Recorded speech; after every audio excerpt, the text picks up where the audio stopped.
They told us we have high school problems. We'll face worse when we're older. We'll be beaten down further than the 6 feet under we already are. There'll be higher mountains and lower valleys, crueler people and greater heartbreaks, so no matter how your heart aches, remember.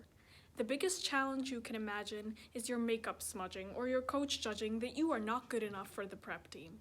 Your mind cannot grasp farther than was it Adam or Carter who hooked up with the taller Keller last December. So before you raise your voice to your mother, none other than the person solely responsible for your existence, take a moment to consider if you should instead quietly finish your dinner and never utter the words, "I need help."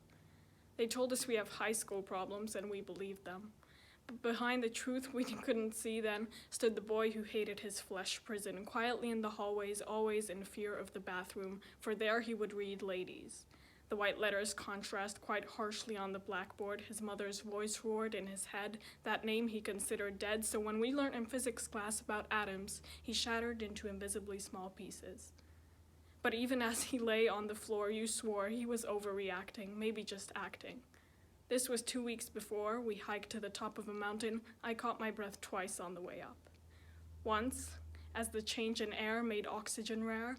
Once, as I could not bear watch my friend's body collapsing on the rocks.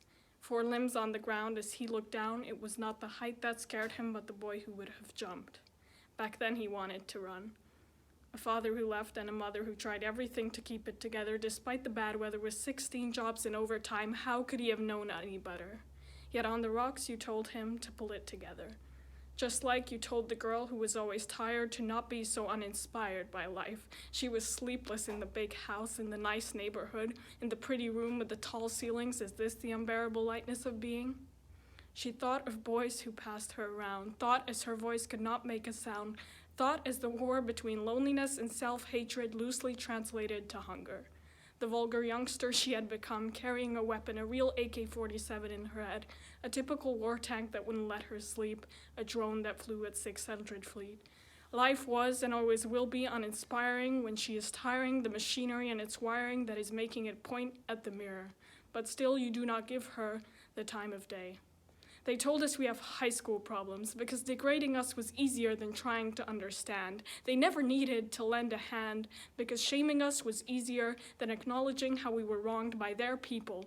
For every time they do not treat you like an equal.